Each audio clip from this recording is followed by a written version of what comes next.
guys, welcome back to our channel. I wish we had the Nandos bags I asked for. Today, your place or mine. We have Nandos, so we're doing a Nandos mukbang, guys. Like, I'm so excited because as you guys know, Nandos was actually closed for the past 5 weeks, but a few of the outlets are open and we managed to go and get some. Paige done the hunting, I'll say. Yeah, I'll tell you exactly how that goes when I'm eating. So should we tell you what we have? Let's go for it. So we've got wings. I don't think I need to get anything. Wings, curry chips, a wrap with halloumi in there. I just have to take it out for you guys. So we've got fries. Here you can see, guys, we've got chicken wrap, garlic bread and it's cute little fries. Oh, and more garlic bread and more wraps. So let's go. Let's go. So story time behind the Nandos mukbang. So there were 5 restaurants in London, or 3 in London that are open. And the one that's open is not available to us on delivery because we live too far away. So I took it upon myself to order it to the closest place that was closest to me. So I ordered it to a quick fit and I parked there and waited for them to come. And here we have Nandos. So we are, I think, it's gonna be so messy, isn't it? A bit of content. We're like week 4. No, quarantine 5. Week 5 on quarantine. So we just got, basically we're just doing mukbang, talk a bit, eat, how everything's going on, and just go a bit like that, really. So I don't know where to start from. This is the thing, it's always hard for us to do a mukbang because we're just eating, that's it. Should I start? You start. Actually no, I'll start. Okay. Just on my phone. So I'm gonna insert the post that I saw on social media.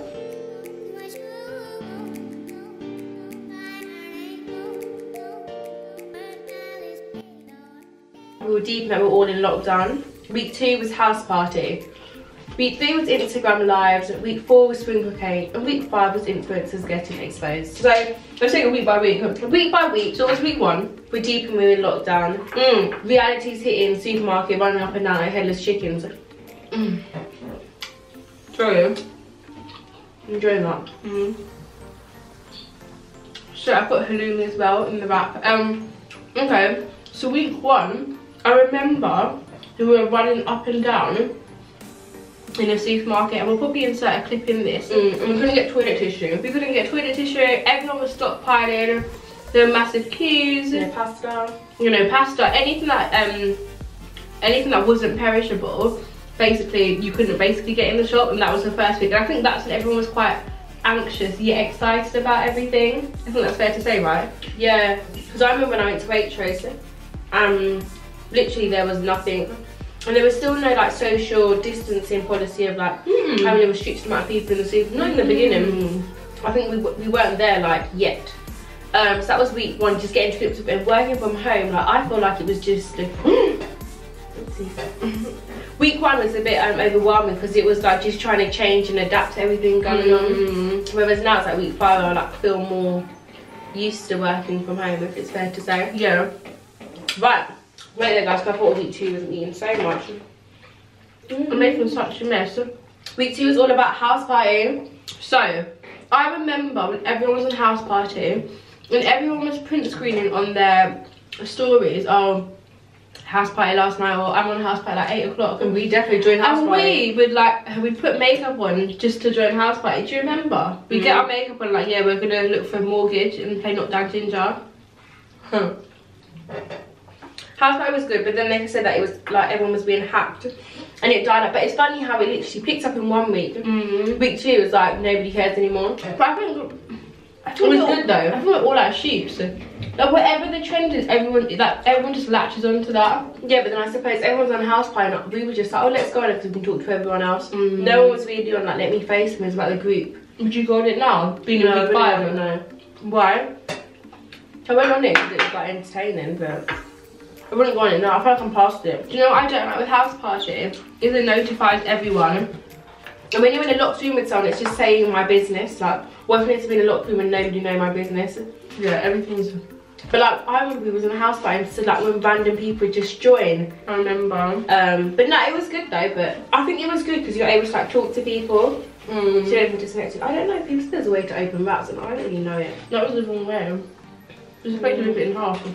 Did you rip yours in half? Yeah. Really? Okay. It's like the McDonald's one, isn't it? Yeah, I never figured that one out now either. Right, cool. Week 3 now, guys. We were on to like Instagram lives. We had Quarantine Radio, we had Swarms going on live. Yeah, then DJs going on live as well. We had like Lani, Nate. We all went on live. But I don't know, like at first, I was like, oh my gosh, like, I can't wait to go on the live. But now, I think you're kind of bored of it. Is it fair to say you're bored of it or not? Yeah, I think people get accustomed to it, isn't it? And once you're we just go twerking every left, right and centre. Yeah, it got a bit like, oh, here we are. But saying that, I did always like check in every night. So I'm really guilty of doing that, and I don't know why. Like, it had nothing on there for me. And our girls would send each other the live. And we'd all just like follow around. Well, that was like house party. Like sorry to cut the conversation, but we'd be on house party, and literally one of us would be like, right guys, follow me. We'd leave the chat, all follow each other to the next house party. It was really cute. But I feel like, yeah, like I'm kind of like fed up a bit, but it's cute. Like even apparently like Tory Lanez, he went up by 2 million followers. And Swarms hit 1 million. Apparently his account's been deactivated. Yeah, hopefully it gets sorted out. But I saw today on Instagram that Tory Lanez has been offered a job on MTV. That's so good. Maybe we should do it. We'll go do. That's the thing, I feel like we're in such a double standards. Like we couldn't, not that we couldn't do it, but I don't think it gained so much traction. Yeah, like to be like, oh, come to work on my live. But I wouldn't want that though. I wouldn't want to like, I wouldn't join them. I wouldn't twerk on someone's live either. It's definitely not a bit of me. But in the comments they were like, oh, Swarm should humble himself. People being so hot. When the account got deactivated. Yeah, but I feel like people have been hating on Swarms though. Like there's this thing of if it's US, everyone's like, oh, it's fine, praising it and everything. People like gave him so much like bad words for it, and it was like, I don't get it. Like he's just trying a thing. Like, and if there's this post, and it's like Alexis Sky was like, it's 2 months into so quarantine, and if you haven't got a new skill, a new job, or you know, what have you done? Guys, let me get that quote.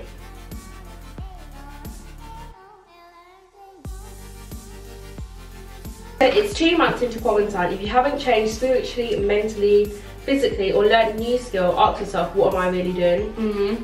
And it's true, like, what are you really doing? 2 months inside is a long time. And to come out and do nothing, so what was the point? No, I agree. I think how many have you had? Wings, 1. Am I having too much? They don't get well done as well normally. They're not like actually cooked well. I think this is the time to really reflect on everything and anything. And actually said, but it's true though. Do you agree with it? Because if so, what have you really been doing? I've been baking. Are you asking me personally? Just saying. I'm just saying in general. I think there's so much opportunities and there's so many things that all the distractions have been taken away from. Like what you'd normally do, partying, socialising. To put on pause, so it's like just take a step back, invest in you. Yeah, exactly. That's what I think. Right. And another trend that I've seen is sprinkle cakes. Like we've seen like the whole of the UK. Is that week what? Week 4. Yeah. That was last week. The whole of the UK competed for sprinkle cakes, sprinkle cakes, sprinkle cakes, sprinkle cakes. And we never like, we didn't do sprinkle cakes, but I don't really know why. You know what it is? Is it? I think because we never had school dinners when we were going to school. I don't think there's that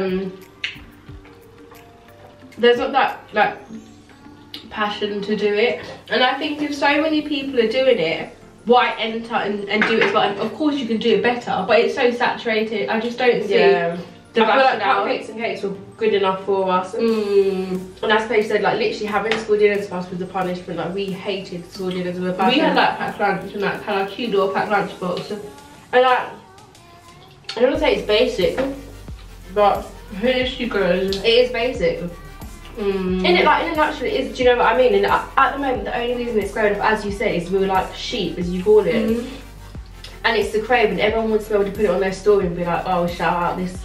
But for me, it's just not something I feel like I would buy. It's weird though, isn't it? Because I've never even bought it before. I remember seeing it in our bagel thing. But as you said, no one would actually go out their way and buy it. Like, and that's even if you don't like it, you just buy it to put that's it up. We're also, well, I don't know if we all, but people are so guilty of being up to trend that they don't see the bigger picture. Let's actually take a step back. What is this trend in sprinkle cakes? Like, I don't understand it. I don't think I ever understand it. Oh, my chips. A bit cold though. Yours. No, so much yours. But to go so far out. What, with the chips? With the food? Yeah, what actually, the back's not that cold, is it? That's warm. But yeah, so sprinkle cakes have been like absolutely blowing off people's shelves. And like whenever I go shopping, there's literally no flour or anything. No baking things. People are competing for sprinkle cakes, but I can't actually do it. I don't know if I would do it though. But I mean, there's no. Do you know what I hate so with Nando's wraps? Is they stuff it with lettuce. Mine's got no things, vegetables, but I really want them. Do you want mine? I don't get wraps. They stuff it with salad and give you hardly any meat.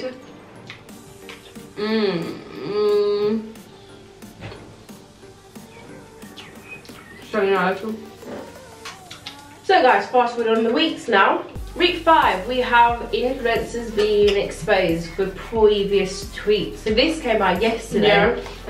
And so, bit of context. So I think the Shade Bar retweeted some influencers. loads of them, Gossip TV, loads of them. Oh really? We posted their old tweets. the old tweets that they made when they were apart, like 12 to 15 maybe.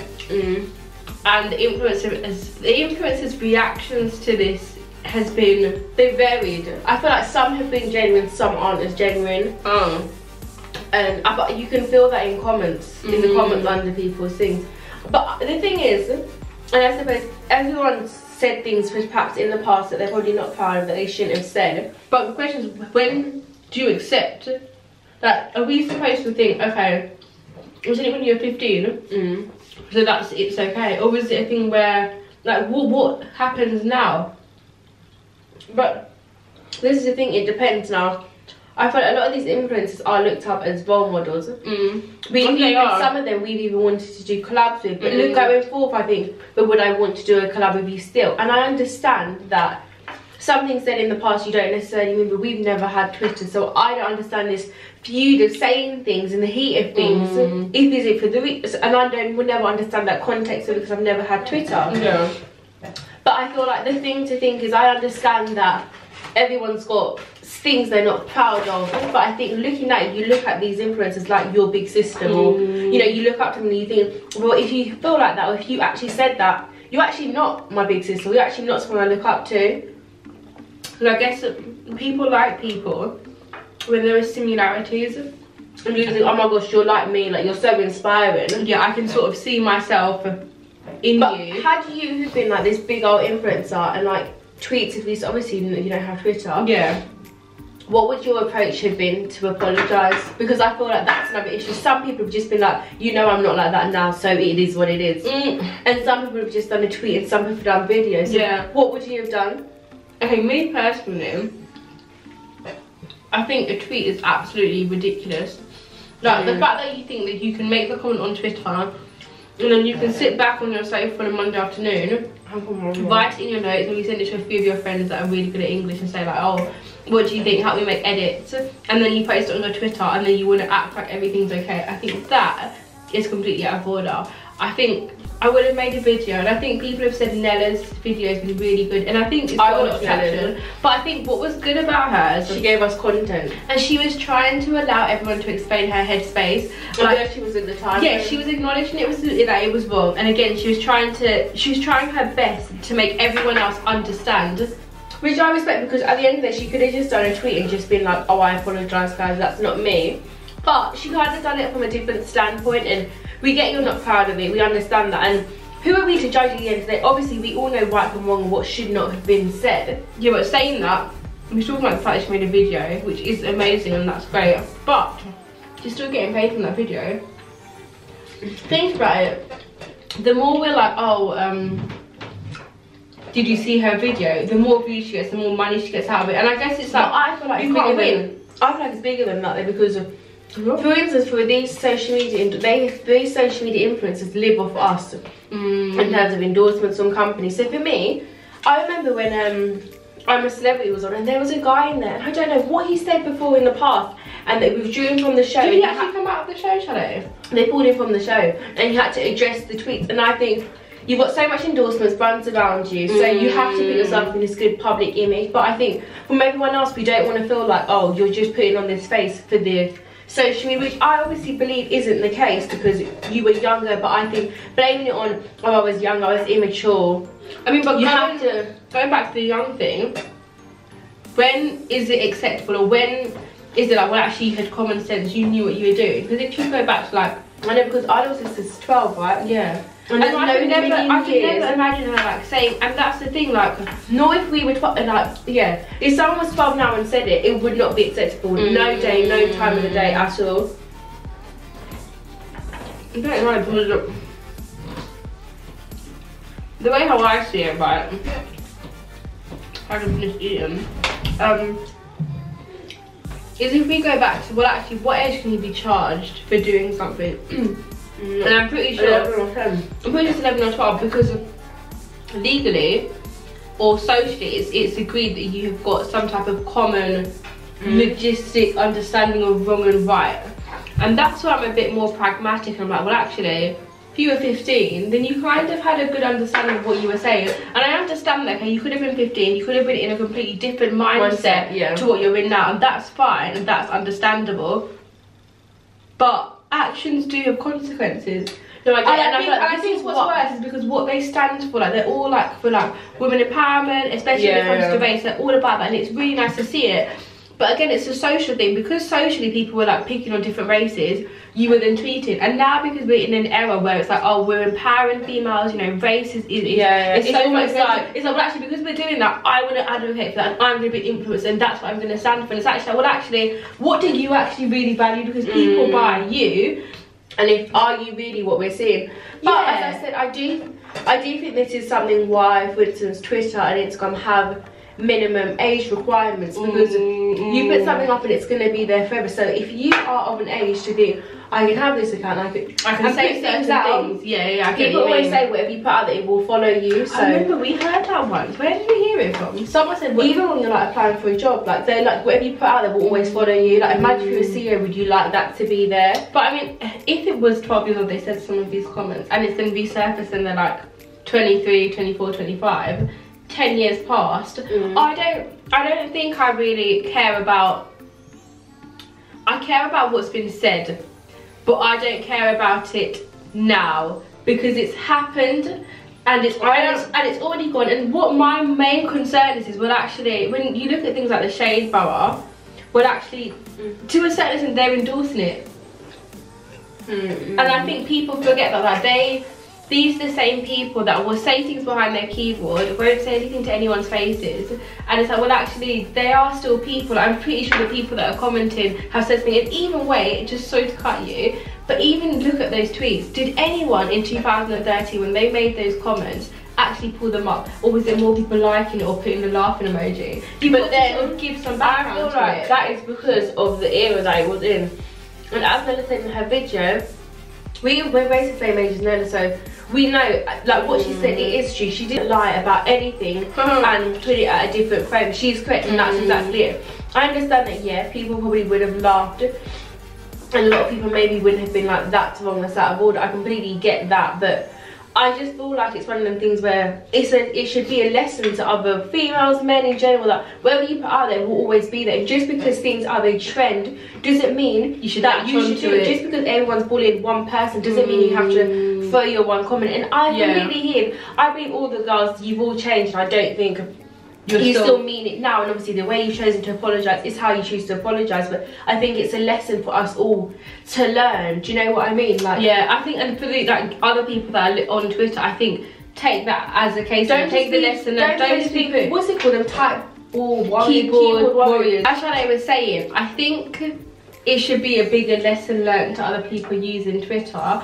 but at the same time, I don't think people should be like saying things personally. Taking it to a personal level, I think that's where it gets I feel wrong. like as long as you've given a sincere apology, it's fine. And you know, you're. But then, to a certain extent, if you're saying that, means anyone could put on a camera and say, "Oh, I'm a child, and I'm sorry for doing this." Not everyone said the same thing. There were comments about different things, comments about rapes, comments about sexual assault. There were different comments made. It wasn't just about like specific types of girls. It wasn't that. So you can't just think, as you said, you can do a tweet and it's okay. You have to address that situation differently. Do you know what I mean? You can't just think a tweet would be okay for everyone. Yeah. But we have to know that you are sorry for it. Regarding both thanks. But then how do you genuinely show that you're sorry? I don't know. I just think the whole thing of it resurfaced, and I think is this is the thing. I don't think it's wrong, because I do think it should have been resurfaced. But everything comes to light. That's it. I do think it should have been surfaced.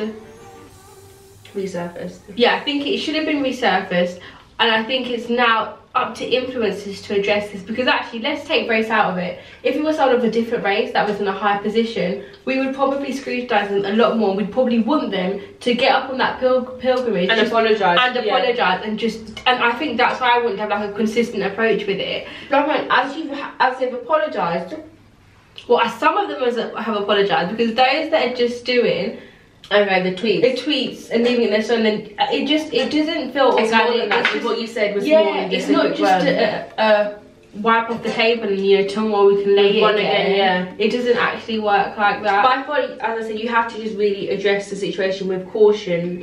I know that you probably did offend people, but you just need to address it, because we all make mistakes here and there. But I think it's more of a lesson to be taken going forward. Yeah, be careful about what it is and what you put out. Then, as you said, like, we don't have Twitter. Well, I have Twitter, but I don't use it. But I've never had Twitter like that to post my thoughts. Like, my thoughts stay in my head. I don't think anyone needs to hear it, because it's my thoughts. Especially if it's to someone else, or someone's always going to disagree. And I think that's the person that I am. And again, as you said, like, I would never, the person I am now, the person I was when I was 12 or 15, I would have never posted anything on Twitter like so controversial, because I think we've always had this like kind streak, if that makes sense, in us. Yeah. And I wouldn't have done it. I wouldn't have encouraged it or entertained any of it. So I think I understand they're not the same person they were when they were 15, but it's still wrong. And I think you still have a role to play in addressing the queries, because you were in such a high position. And as Nella rightly said, it comes with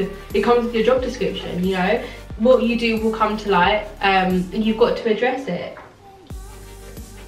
I don't know. No more to say, because you kept talking.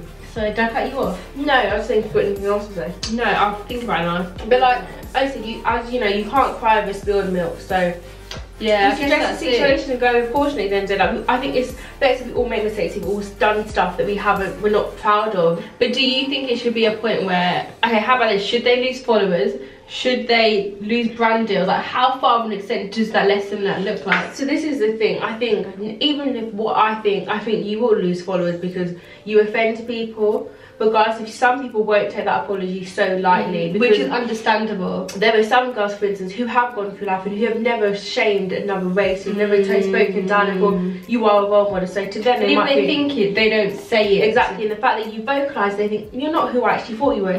Deals potentially will, because I'm sure you've got strict terms and conditions. But do you think it's right that something they said when they were 12 should impact like the deals that they're doing now? Yes, really. Because I feel like depending on what it was, because some things that obviously I don't think anything personal, but I think for some brands have their ethics and their responsibility below it, and their CSR behind and it, they use you as the forefront of their brand. And if they don't see as the image, then okay. But I don't think it should be everyone who loses it, but I think some brands may. I'm not saying it's right, yeah. But if we had a business, for instance, and we wanted to do a collab with some of the what would you, I think it's independent in every season. I think it's difficult, because as I said before, you're not necessarily the same person that you were when you were 12. Yeah. But at the same time, given this day and age we're in, and so how tech savvy and suave. Well, yeah, not even the tech savvy, but like the like tech, as in it follows. Okay, yeah. I think there's a role to play in it, and as I said before, if we take away Instagram influencers, if they were actually like celebrities, politicians, it would be the same approach kind of thing. It wouldn't really work. But you just see things like this come to like all the time, like something's happening, you have to address it. But you know, I think. But I don't want people to think like today I can like do a really bad tweet and 10 years I just apologise. So part of me feels like it's still a streak. Part of me feels like it's like still a streak in them. Like just because they said it when they were 12. Yeah. Can you completely disagree with it? I don't know. I feel like I don't think it's still within them kind of thing, and I just think it's something we've all got to learn from. Yeah, and I think it's a shame that like platforms like the Shade Borough are really leveraging off this. Like, are we like they are all about getting followers, likes, for money. We know Shade Bros. We know all these like. But it's not just the Shade Borough, is it? And I think. But anything good or bad they put up there. But this is okay, fair enough. But I think as people, we need to identify that what's good and bad publicity. And this is just a form of the media. It's like the BBC. It's telling you what you want to see. And at the same time, like, we have to sort of think, well, actually, okay, they said something. How are we going to address it? Like, everyone has feelings. But I think they brought light to it. Okay, it's up to those who tweeted something. Now they need to address it. We've just seen it. They need to now come and say this is what happened. Take ownership for it, I guess. But yeah, guys. So that was week 5, and those are the 5 trends. We're gonna put the image. Week in there. 6 is next week. Week 6 next week. So let's see what that brings. But yeah, quarantine has been. How have you found it? I don't know. Do you know what? I've actually enjoyed it. I think it's nice, and I've used this time for like reflection and just where is Paige? Where am I? Where do I want to get to? It's like a wake up call. But I feel like after this is all over, I think we will appreciate life so much more. We'll appreciate people. We will stop taking things for granted. And I think, you know, people being in your house, as this post said, if you have built a more stronger connection, you know, that's spiritually, whatever, take it and apply it, you know, be so grateful for it. Like, I used to go to work with no makeup, and now I just think I'm going to go. Why not? Yeah, I think it's a good time to learn a new skill. We always say, and everyone is guilty of this, we don't have enough time on our hands. Literally, now this is not an excuse. You know, pick up that skill, pick up that book, learn something, do something, and look at where you are in life at the moment and think, am I where I want to be? Where do I want to be, and how do I get there, and how do I set that plan? Like, use this time to really manifest that and plan it out for the future. We're also going to be doing more videos. We've got a few more hauls coming up. Is it hauls? We've got a few more hauls. We've also done a workout video, which is actually, I don't think we're going to drop that. We'll see. Yeah, we'll see. But yeah, this is just something to keep you guys entertained. We hope share our Nandos experience with you guys. Yeah, it was nice to have it. And we hope you guys are all staying safe and staying sane at the same time. So yeah, see you guys in our next video. But don't forget first, like, comment and subscribe. Thank you.